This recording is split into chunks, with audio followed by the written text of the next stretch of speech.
Shalom Elohim, Bapak Ibu dan saudara-saudara sekalian, teman-teman yang baik hati dan diberkati Tuhan berlimpah-limpah. Saya berdoa, saya merindukan Bapak Ibu buat Tuhan sehat ya, bahagia, diberkati, supaya menjadi berkat bagi banyak orang, dan tentunya itu menyenangkan hati Bapak kita yang di surga, karena Dia melihat kita menjadi terang dan garam di muka bumi ini, dan itulah kehendaknya yang sungguh mulia buat kita semua yang telah percaya. Puji Tuhan. Baik, hari ini kita akan mendengarkan kesaksian dari Bapak Ahmad, seorang mantan dukun sakti yang senang sekali membuat orang lain menderita. Karena beliau berasal dari keluarga tukang santet, ya, turun-temurun, nenek moyangnya tukang santet. Bapaknya tukang santet, kakeknya tukang santet, karena dukun sakti mereka ini. Tetapi entah bagaimana suatu ketika beliau didatangi Tuhan Yesus. Dan Tuhan itu selama 7 hari berturut-turut mendatangi beliau dan berkata, "Ikutlah aku." Wow, sesuatu yang sangat tidak mungkin. Karena beliau adalah seorang yang pembenci Yesus Kristus. Kita tahu kuasa gelap dalam hidupnya itu adalah dari kuasa setan. Dan setan pasti bertentangan dengan Yesus, setan pasti membenci Yesus. Tetapi karena beliau mengalami kegoncangan rohani, kegoncangan iman, spiritualitasnya menjadi kacau, beliau tidak tahan. Bahkan akhirnya bapaknya mengajak dia untuk didoakan dan dilakukan pengusiran setan. Itu pun tidak mampu. Dan akhirnya beliau tetap memilih mengikuti Yesus. Akhirnya dianiaya oleh bapaknya dan beliau kabur. Sampai lanjut umurnya, beliau tidak pernah ketemu dengan bapaknya. Tetapi mukjizat terjadi ketika beliau KKR di kota Palu. Beliau mengalami perjumpaan dengan bapak dan ibunya. Dan hebatnya, bapak ibunya bertobat dan akhirnya dibaptis. Bagaimana kisahnya yang luar biasa ini? Dan cukup menggelitik dan cukup lucu. Mari kita saksikan bersama-sama. Tuhan memberkati. Berawal ingin menyantet dan menghabisi hamba Tuhan, tapi justru Bapak ini mengenal Yesus dan pindah agama. Wow, sudah kedatangan nih kita nih ya, Pak dengan Pak Roni, Ibu Lili. Oh, Ibu Lili, ya Ibu Lili Roni. Bagaimana tuh Pak? Awalnya Bapak ingin menyantet orang atau hamba Tuhan yang sedang khotbah KKR di mimbar. Itu kenapa? Bapak tuh memang lagi apa? Silakan Pak. Karena beliau menyinggung tentang Yesus itu adalah Tuhan. Oh, Bapak nggak terima? Nggak terima, karena di kepercayaan saya dia hanyalah seorang nabi, Oke. bukan Tuhan. Allah hanya satu. Berarti Yesus itu hanya seorang nabi. Kami sebut tidak ada Nabi Isa. Oke. Makanya saya tidak percaya kalau pada waktu itu, kalau dia Tuhan. Wow. Nah, makanya saya tidak suka. Dan kehidupan saya memang adalah termasuk orang yang temperamennya jahat lah. Saya itu belajar untuk segala macam ilmu. Tentang santet, tentang pembunuhan, segala macam lewat ilmu hitam. Waktu Bapak mau menyantet itu bagaimana ceritanya? Datang ke ibadah, apa yang mau dilakukan? Boleh cerita Pak? Ya, saya datang di tempat ibadah itu tidak duduk di dalam, di luar. Jadi saya dengar pendeta itu berkhotbah, setelahnya pendeta itu berkhotbah dan mungkin ada kata-kata yang membuat saya tersinggung. Akhirnya saya tidak suka. Oke. Nah, dari saya tidak suka itu, ya saya tunggu dia. Nah, nanti dia turun dari mimbar, saya akan tangkap dia. Nah, rencananya begitu dengan teman-teman saya. Tapi ketika kami mau nangkap dia, akhirnya kami yang kalah. Hah? Kami tidak bisa menangkap dia. Oh.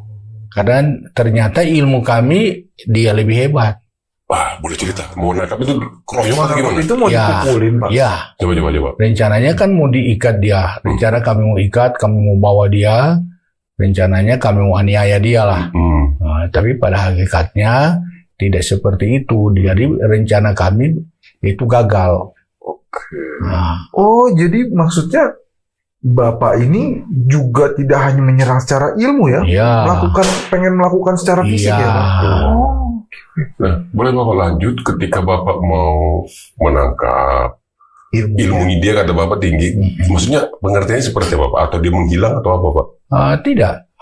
Akhirnya kami sendiri yang jadi lemah. Ya, kami tidak bisa bergerak lagi.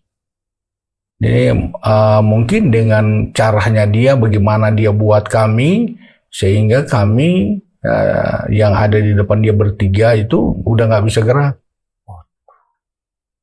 Dari nggak bisa gerak ya kami nyerah.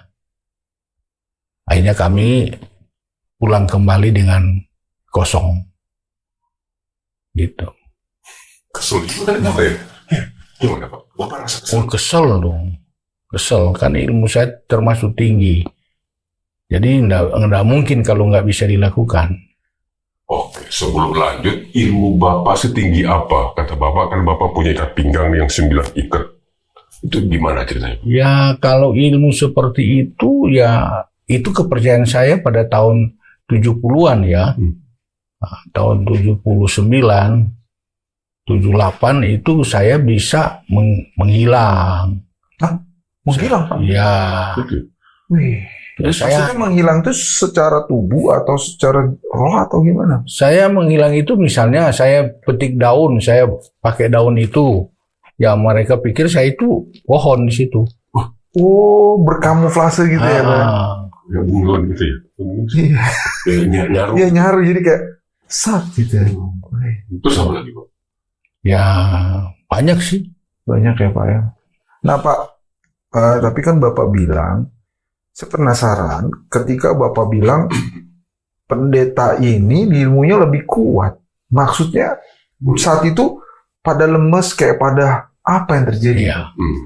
Karena ketika saya jadi hamba Tuhan, ketika sekarang saya mengerti, ternyata bahwa kuasa Tuhan Yesus itu lebih kuat. Dia kan hamba Tuhan. Iya. Dia kan yang punya Tuhan Yesus.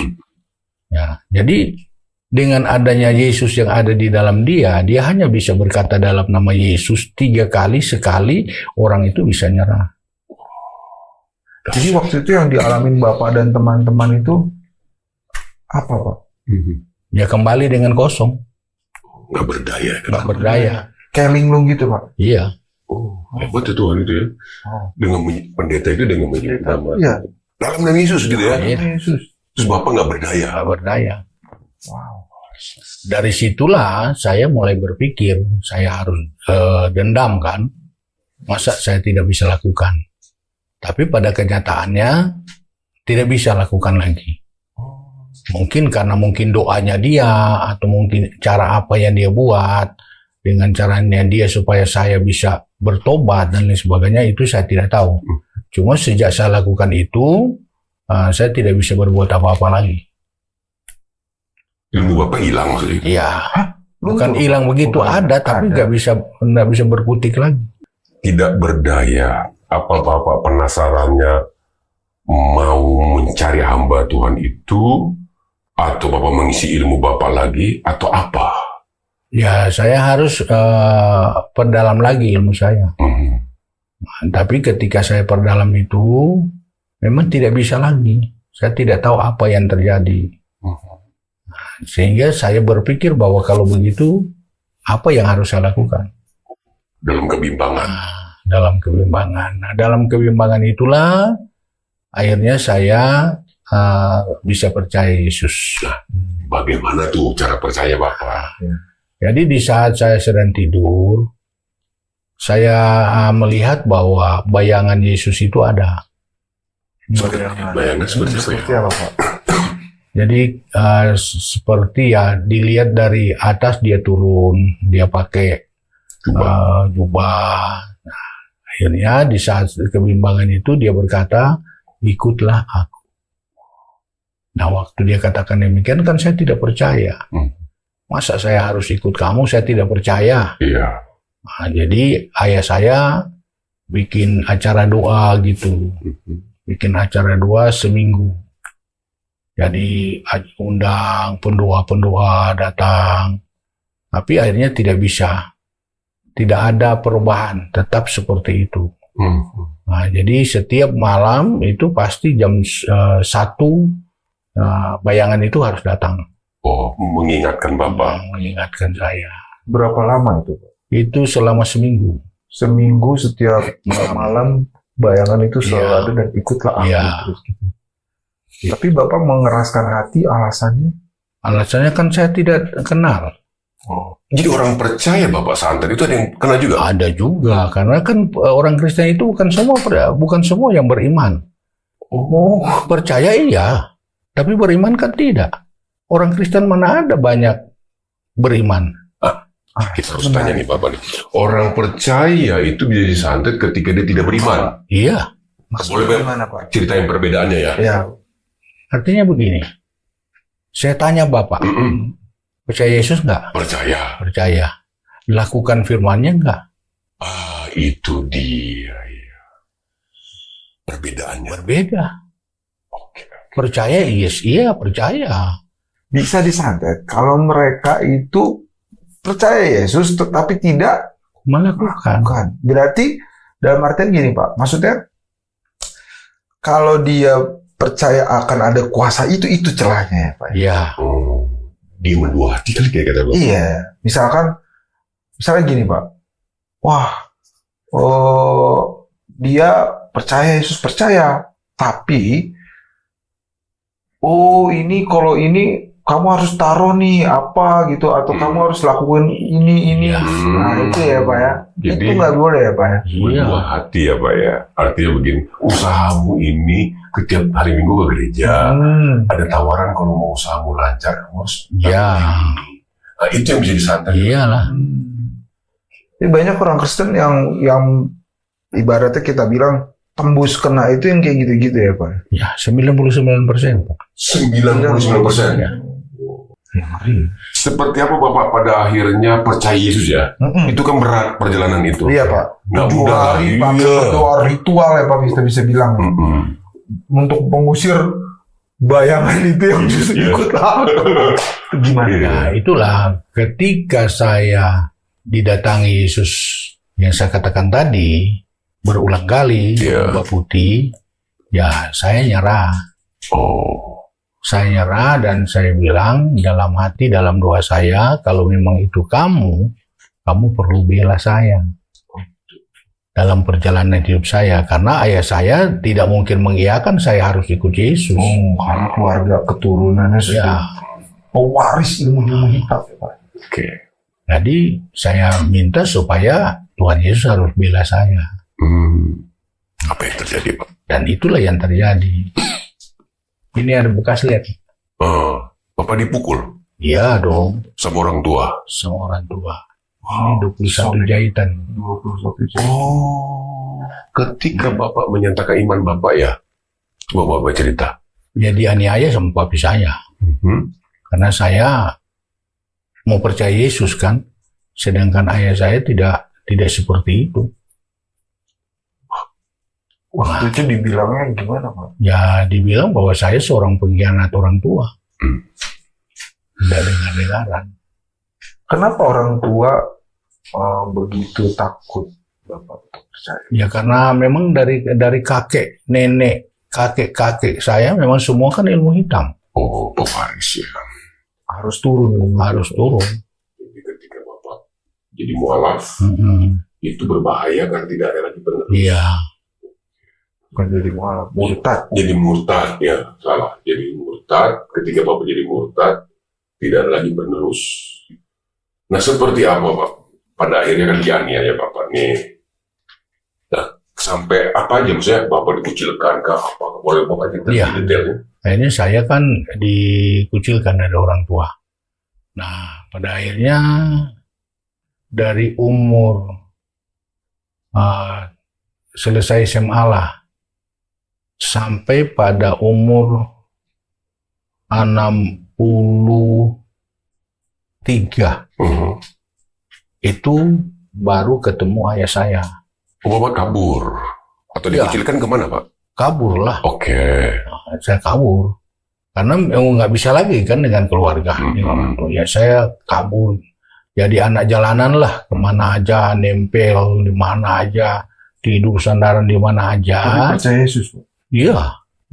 Nah, kita lanjut Pak. Ketika Bapak sampai di Jakarta itu, Bapak pada akhirnya sekolah Alkitab atau kayak gimana? Sudah sekolah Alkitab dulu.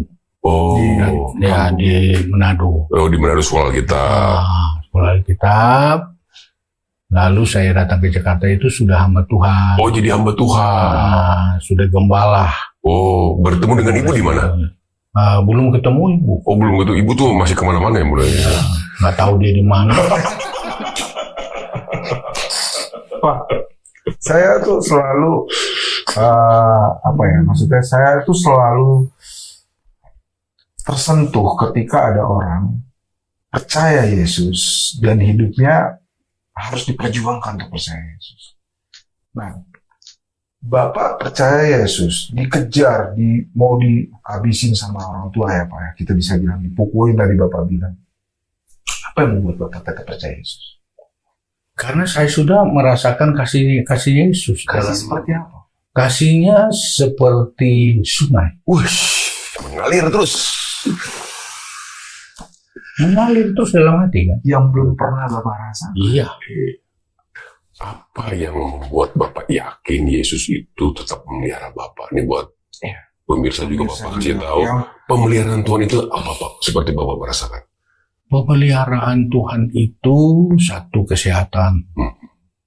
Ya, selama saya percaya Yesus nggak pernah sakit, Pak.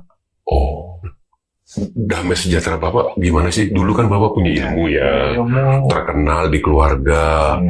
Terus Bapak menjadi pelarian. Kira-kira tadi pekerja apa aja dilakukan demi hidup. Nah, apa yang membuat Bapak sejauh itu melangkah kayak gitu loh? Karena sukacita itu berbeda. Sukacita yang diberikan manusia atau keluarga dan sukacita yang diberikan Tuhan Yesus tidak bisa dapat dinilai oleh seorang manusia pun. Nilai yang diberikan oleh Tuhan Yesus. Bisa orang itu menilai kecuali dia merasakan sendiri dengan Yesus. Iya. Tapi memang kan orang kadang melihat gini ya Pak ya. Sukacita itu kan biasanya dinilai ketika, wih punya uang nih, wih hidupnya enak nih, cair gitu ya Pak ya. Tapi kan kalau dari kisah Bapak hidup dalam situasi yang menurut saya kalau dari kacamata dunia dikejar orang tua, hidup apa aja, tapi Bapak bisa rasakan damai. Itu yang mungkin Bapak. Itulah sukacita. Karena di saat-saat yang saya alami kekerasan, alami penderitaan, itulah sukacita yang sebenarnya. Ya. Bagaimana Tuhan Bapak justru merasakan kasih yang belum pernah Bapak rasakan dan belum pernah didapat dari jelas. Wow. Nah pertanyaan saya Pak, buat mungkin orang-orang yang baru mengenal Yesus. Banyak juga Pak ya akhirnya melihat, ternyata orang Kristen gak seperti ini itu gitu kecewa ya. Gitu ya. Kecewa. Nah menurut Bapak bagaimana mereka harus tetap mempertahankan iman mereka? Sebenarnya begini, itu yang saya alami.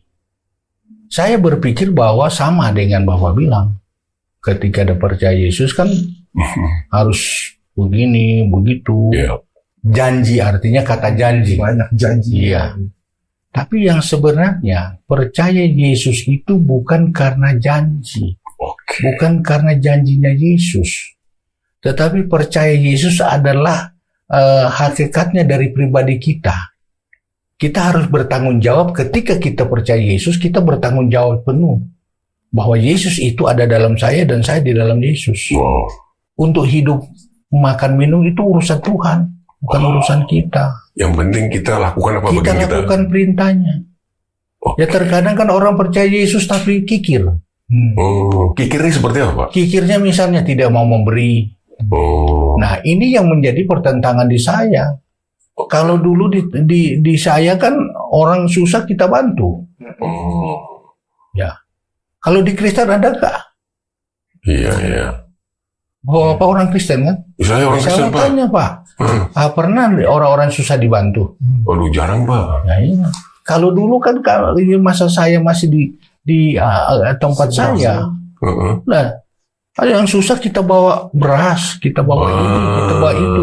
Mana ada orang Kristen Makanya ketika saya jadi orang Kristen, saya kecewa, Pak. Karena lihat orang pelit. Karena lihat orang Kristen pelit. Ngomongnya Kasih. Tuhan, Dahsyat. kasih.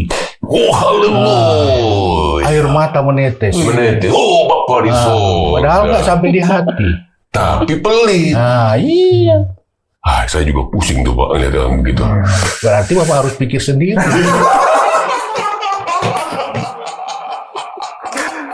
Ya, kalau bilang begitu berarti Bapak pikir sendiri. Bapak berarti Bapak juga pelit. Saya tertarik itu Pak. Orang percaya itu punya kasih Tuhan. Dan diselamatkan dari maut kepada terang. Artinya kehidupan kekal. Seharusnya kasih itu yang kita nyatakan kita mau berbagi ya Pak ya. Ya berbagi itu kan seberapa yang kita punya. Tidak harus punya uang 1 M dulu ya kan. Kasih itu sempurna. Ketika kita melakukan kasih, kita belajar dengan Yesus. Oke. Kasih bukan berarti harus memberi. Kasih bukan berarti harus kasih uang, Iya. kasih makanan. Tapi kasih itu adalah membuat orang itu merasa damai, merasa sejahtera. Wah. Mungkin dengan bimbingan kita, Iya. mungkin dengan cara kita. Kalau kita kasih uang dia 100.000 sebentar habis. Iya. Tapi kalau kita kasih nasihat, kita kasih pandangan, kita kasih supaya ada arah dia bisa bekerja, itu lebih besar. Luar biasa Bapak. Jadi kita harus memberikan hidup kita ini sebagai roh model ya Pak ya. Untuk orang-orang itu bisa terhibur. Jangan kita justru merusak ya Pak ya. Karena kasih Tuhan tidak seperti itu. Luar biasa Bapak. Tapi kalau dia misalnya pelit Pak, nggak apa-apa? Atau emang nggak boleh ya Pak ya? Ya kalau dia pelit urusan dia dengan Tuhan. Oh. Kan firman Tuhan bilang pelit masuk neraka. Pelit masuk neraka. Iya. Wah. Orang kikir kan masuk neraka kata firman Tuhan. Iya, karena dia untuk dirinya sendiri ya. Benar sih, saya juga Yesus itu mengajarkan kasih, tapi kalau kita tidak bisa mengasihi, bukti nyata, cuman ngomong doang, wah, kelar. Kalau tadi pertanyaan tuh, orang pelit juga bisa disantet banget, jangan pelit. Jadi saya Pak, sekali lagi berterima kasih kepada Bapak. Saya merasa diberkati apa yang Bapak jelasin, ya, karena saya yakin juga pemirsa yang menyaksikan acara ini akan banyak diberkati oleh kebenaran cerita, firman Tuhan, dan pengalaman-pengalaman Bapak Roni. Pak, Bapak boleh nggak kasih pesan apa yang Tuhan taruh dalam hati Bapak untuk pemirsa, Pak? Silakan, Pak. Sebelum saya jelaskan ini, masih ada waktu nggak? Masih, Pak. Silakan, Pak. Saya ingin menyaksikan bagaimana orang tua saya bisa bertobat. Oke. Jadi ketika saya ada pelayanan di Kota Raya, Palu, Sulawesi Tengah, dalam pelayanan itu saya khotbah 3 malam, KKR 3 malam. Kok Bapak pimpin KKR? Datanglah 2 sosok suami istri ini. Nah, bapak saya ini kan terkenal di mana-mana. Nah, dia datang itu bukan datang untuk ibadah, dia datang untuk mengincar saya mungkin karena orang sudah dengar bahwa yang berkhotbah itu adalah Anaknya. belum tahu kapan dia ayah saya sudah tidak kenal karena puluhan tahun. Oke. Tapi ternyata waktu dia duduk di belakang, saya sendiri lihat-lihat kok modelnya seperti ayah saya. Nah, itu istrinya istri terakhir. Oh. Nah, akhirnya saya lihat-lihat, kok kayaknya orang tua saya. Tapi timbul kembali hatinya marah. Kan, kalau dia ayah saya mau bunuh aja dia. Dalam hati saya, padahal udah pendeta ini. Udah gembala ya? Udah sama Tuhan, sementara mau mimpin KKR. Ya, tapi karena dendam. Ya, tapi pada akhirnya kuncinya akhirnya mereka berdua bertobat. Wow. Tapi Pak, Bapak mau pimpin KKR. Ada orang tua dan Bapak dendam mau habisin. Itu akhirnya gimana Pak? Langkah sampai akhirnya Bapak mengampuni dan mengasihi dia sampai kan nggak mungkin Pak. Mereka bertobat kalau bukan karena Bapak mengasihi dia. Karena gembala itu kan sudah ngomong, itu bapak itu jahat. Dia masuk di sini ini mengincar, bukan mau beribadah yang sungguh. Dia begini cerita dari gembala di setempat. Tapi saya katakan, aman Pak, saya orang jahat kok udah bertobat. Saya masih bisa lompat Pak, saya bilang. Kalau bapak nggak bisa lompat, saya bisa lompat Pak. Itu prinsip saya. Iya. Tapi ketika berjalannya waktu 3 malam, nggak ada yang terjadi. Makanya gembala itu heran, kok nggak ada yang terjadi. Nah, pada malam terakhir altar kor, mereka berdua maju. Iya. Tapi Bapak tahu itu bapak-bapak, orang tua Bapak. Saya ketika kedua malam saya lihat-lihat. Dan memang cerita-ceritanya seperti itu. Anak-anaknya dari bapak saya yang ada di kota itu, mereka cerita kepada gembala itu. Nah, gimana Pak rasanya ketika orang tua pas altar call, Bapak doain? Ya, udah plong kan. Iya, iya. Berarti udah habis. Udah sukacita sudah ada. Karena harus bilang mengampuni. Ya, jadi sukacita sudah ada sampai pada akhirnya terakhir hari Minggu pagi jam 9 masuk ke dalam air. Dibaptis. Wow, luar biasa. Boleh nggak Bapak sampaikan kepada pemirsa tentang pengalaman Bapak tentang Tuhan Yesus, tentang apa yang Bapak bisa mungkin sampaikan agar pemirsa kita ini mendapatkan sesuatu semangat gairah. Silakan Pak. Saya Pendeta Ahmad Roni mau ingin katakan kepada Saya begini. ya, bagi penonton yang ada, sekiranya engkau memiliki Yesus, jangan pernah khawatir dengan apapun. Engkau harus percaya yang sungguh dengan iman yang kokoh bahwa Yesus yang engkau sembah adalah Allah yang besar, Tuhan yang hebat, Yesus yang luar biasa. Apapun yang Anda kerjakan dengan iman, pasti diberkati dan dibuatnya berhasil. Itu semua bukan karena kita, tetapi semua karena Tuhan. Namun harus kita lakukan dengan iman. Iman itu berkata dari tidak ada menjadi ada. Jadi kalau kita beriman yang sungguh, maka Yesus akan menjadi jaminan bagi kita sebagai orang yang percaya kepada Dia. Itu saja. Haleluya. Tapi Pak, sebelum kita closing, Bapak ngomong nggak sama orang tua Bapak dan kenapa dia percaya Yesus? Ya, Kan habis itu pasti ngobrol. ngobrol, ya dia katakan bahwa ya di awalnya minta maaf. Minta maaf. Ya, minta maaf, dia peluk saya, minta maaf.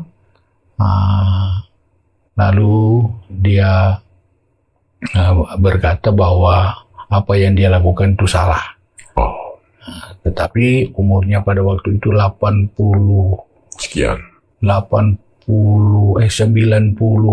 tahun. Jadi dia meninggal umur 100 tahun persis. Luar biasa ya. Jadi saya mengampuni dia peluk, dia minta maaf semuanya.